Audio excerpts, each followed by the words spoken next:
Hello, my name is Mark Ridges. I came here to tell you guys about a story that I have to get off my chest. I'm a 34-year-old male, and when I was a teenager, I had a face-to-face with evil itself. You see, before this incident, I never batted an eye to anything supernatural. I never believed in that stuff and thought it was just used to scare little kids. But all of this changed in the second week of November 1999. I was 15 years old and I had just gotten home from a day of school, and I was playing outside with my friends. The usual teenage stuff. I was a bad kid and I usually spent my nights in my bedroom grounded. Well, the call came into my parents that I had broken a window at a motel just 2 miles away from my house. Word got around quickly and it was inevitable. I don't know why I did this stuff, but it gave me a sort of rush from the inside. Of course, as I got older, it disappeared, but at the time, causing mayhem was my goal, and I had a group of friends that aided me with every so-called mission. But this changed and I was grounded for 2 months now. The motel threatened to call the cops on my parents and have me taken to a juvenile facility. When my dad got home, he beat the living crap out of me and then he sent me to my room. I can still remember his voice and my mom's disappointed tone when she spoke. "Mark, I try my best and you never listen. I think it's best if we sent you somewhere while me and Dad discuss some things." These words made me feel sick to my stomach when I heard them.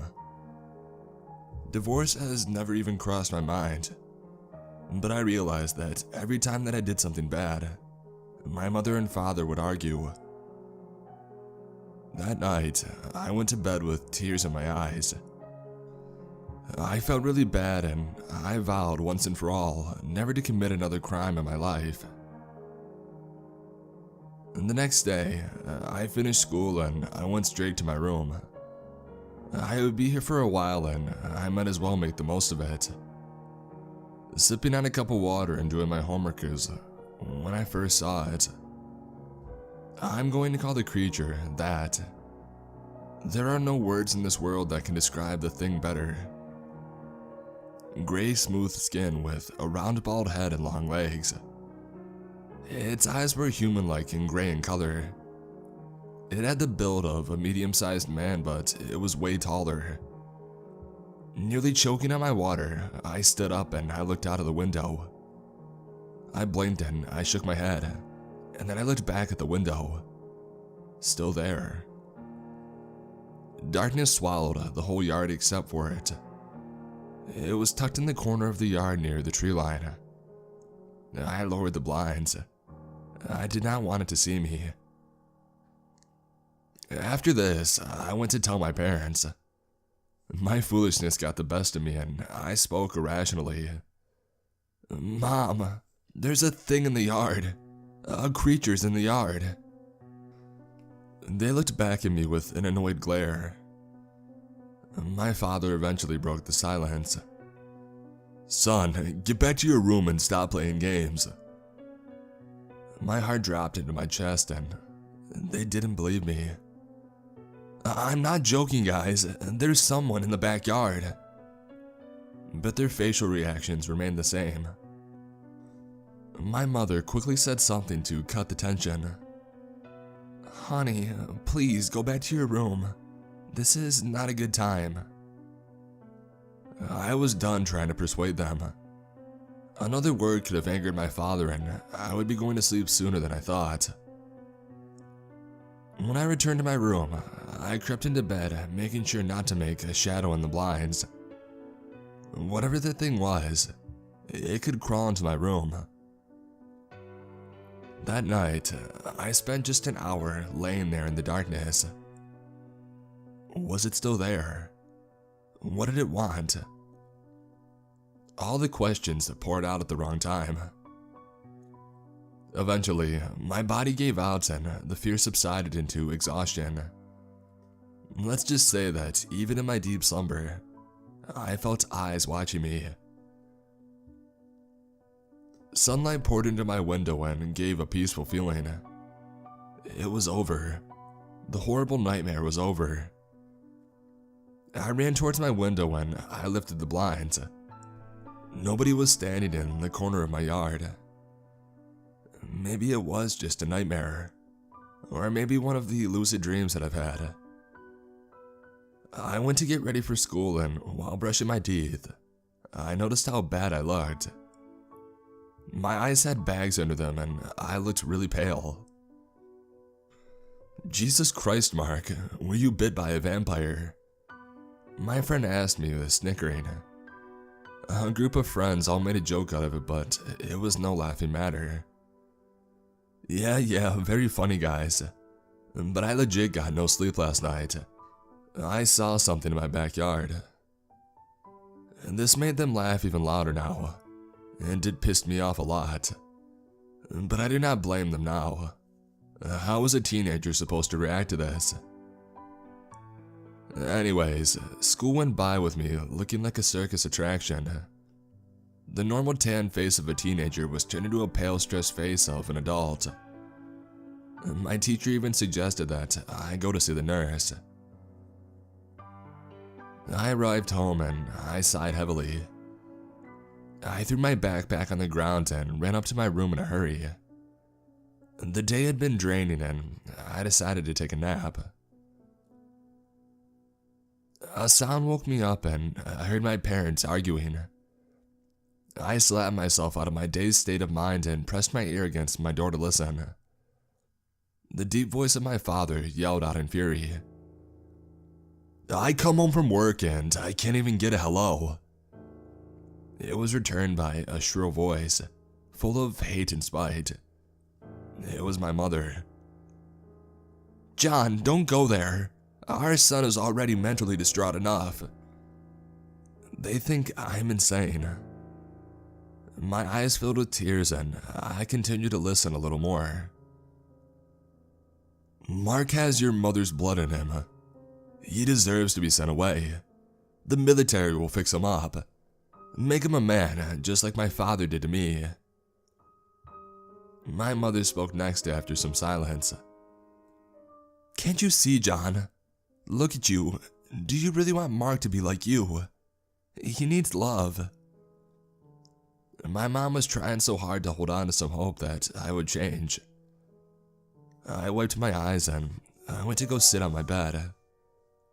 It looks like I'll be crying myself to sleep tonight. I lifted up the blinds and opened the window to get some fresh air in the room. But then I saw it. The thing was there again. Exact same position and all. All thoughts had cleared at this moment. Fear overtook all of my emotions and I was paralyzed. It's back again. It wants me. Snapping back to reality, I shut the window and I closed the blinds and I went to bed. It's not real. It's not real, Mark. It's not real. But I knew that it had to be now. What did it want from me? Was it trying to scare me? Or was it just looking for a new victim? Darkness encased me sooner than later. When I awoke, I was in the woods behind my house. The cold wind blew against my pajamas, but despite the cold, I did not shiver. My body was numb. Mark, you have been a bad boy. The voice was low and croaky. The source of the sound was untraceable. Who are you? What do you want? The words never escaped my mouth, but they were heard by whatever was talking. I've been watching you for a very long time. I think it's time for you to come with me. My legs began moving deeper into the forest. The darkness was all around me and I could barely see the trees. I could not control my movements. It was like I was possessed by something. I screamed into the darkness. My cries were unanswered and seemed to stretch on forever throughout the crooked trees. And then I paused abruptly and just stood still. I was frozen in place, my feet seemingly glued to the ground. We've been waiting for you. Now, come join us. I knew where the voice came from now. Its location was right in front of me. Grayness contrasted with the pitch-black night in the face of it came into my view. A smile formed across its smooth, pudgy face. Its teeth were flat and stumpy, the eyes gray and sad.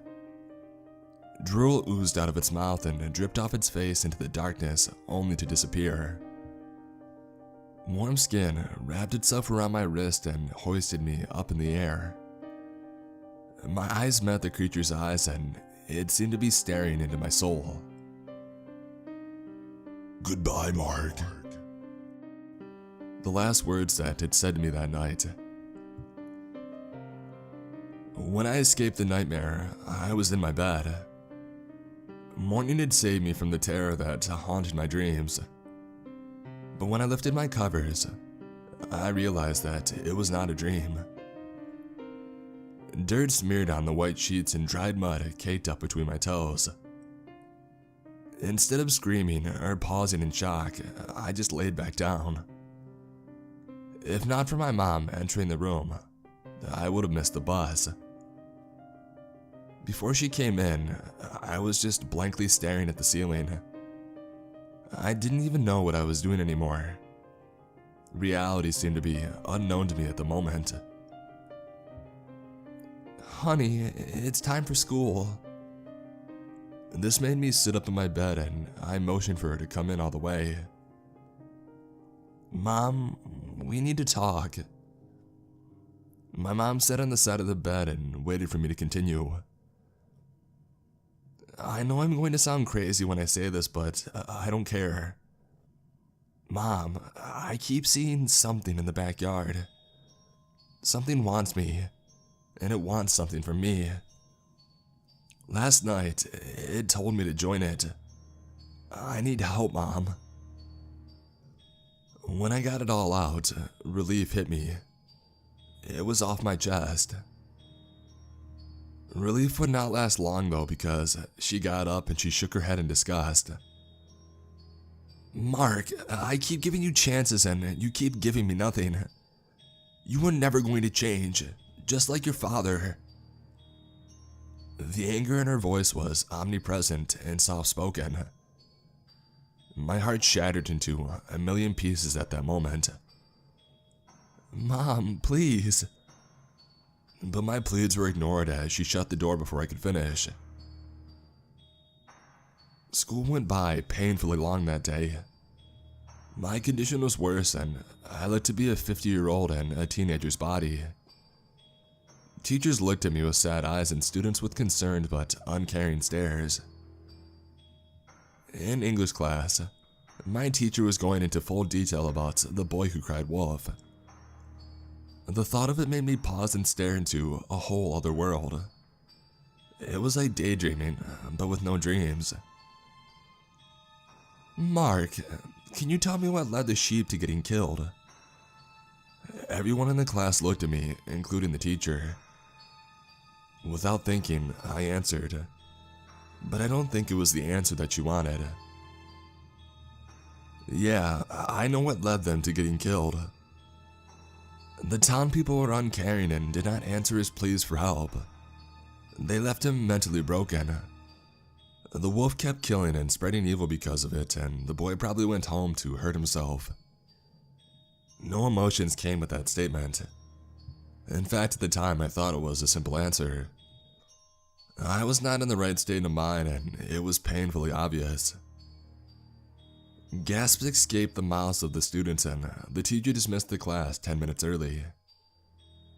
She asked for me to stay back.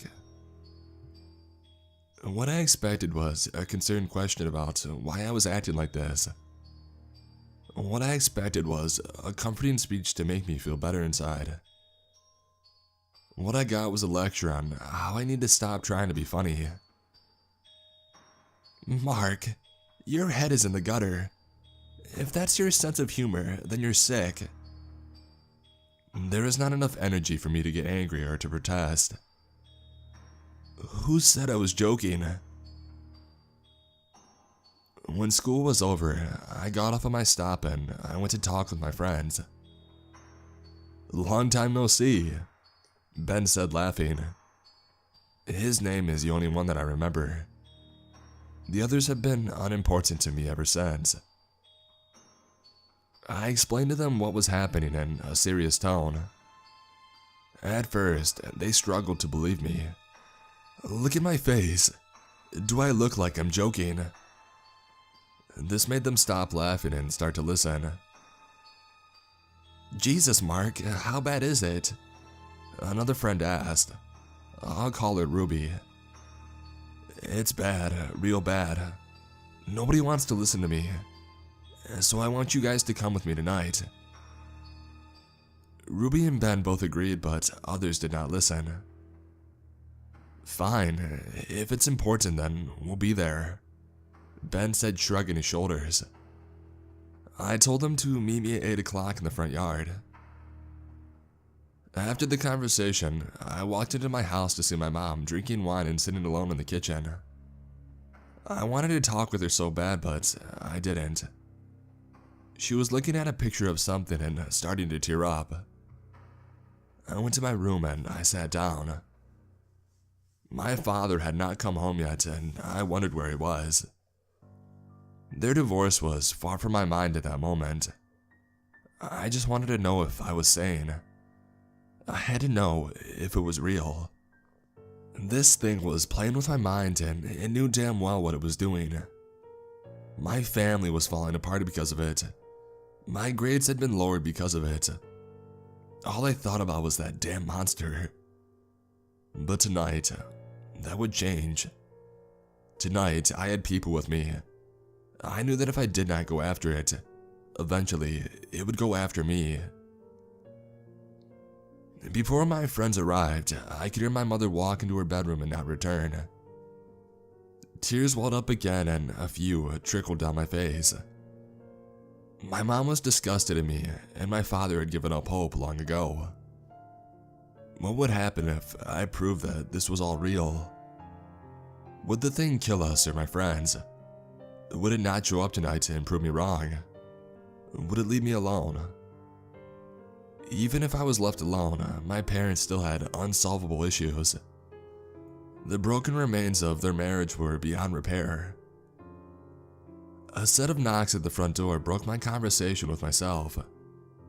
I hurried over to the door, carrying a backpack of various items. A flashlight, a kitchen knife, a camera, and a cross.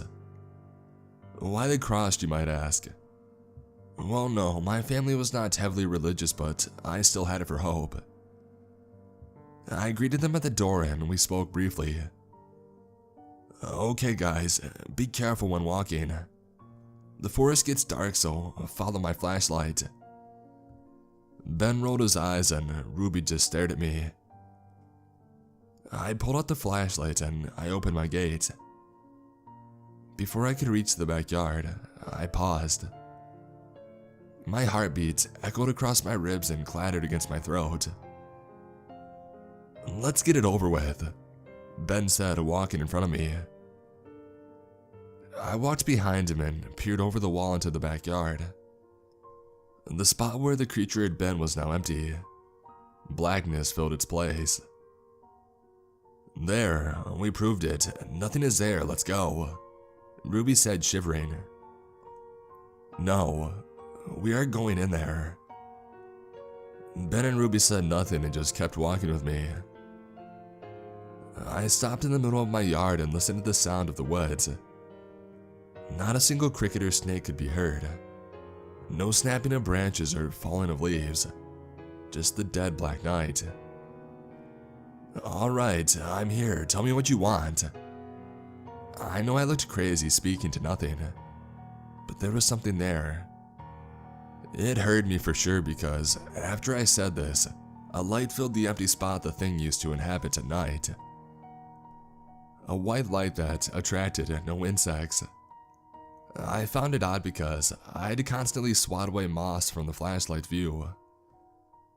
I looked back towards my friends to see Ben and Ruby with wide-eyed expressions. "Mark, if this is a joke, I swear." Ben said this, almost not getting the words out. I pulled out the knife and I held it in my other hand. I made the first move and I walked towards the light. My friends moved hesitantly behind me. Before I could reach the light, it disappeared. The forest was poorly lit by the flashlight. I stepped onto the trail and I began to walk. "Mark, we went deep enough. I think it's time to go," Ruby said, grabbing my arm and lightly tugging. I shook free of it and I kept walking. "No, if you want to walk back by yourself, then go ahead." Ruby and Ben looked at each other and then they kept walking with me. Another light appeared right out of nowhere. I paused, now beginning to feel paranoid. The feeling never hit me until now, and I could swear eyes were following my every movement. We began moving again, slowly towards the light. I swear every step I took added more paranoia to me. 1 step, 2 step, 3 steps. Again, right before I reached the light, it vanished, leaving more darkness to surround us. The flashlight began to flicker weakly. I knew if it ran out, we would be stuck in the woods with this thing. "Guys, we have to hurry, pick up the pace." I looked back to see Ben, and only Ben. "Where did Ruby go?" I asked, feeling sick to my stomach. Ben looked around confused and then began to panic. "I don't know, man, she was just right behind me." I covered his mouth and I whispered for him to quiet down.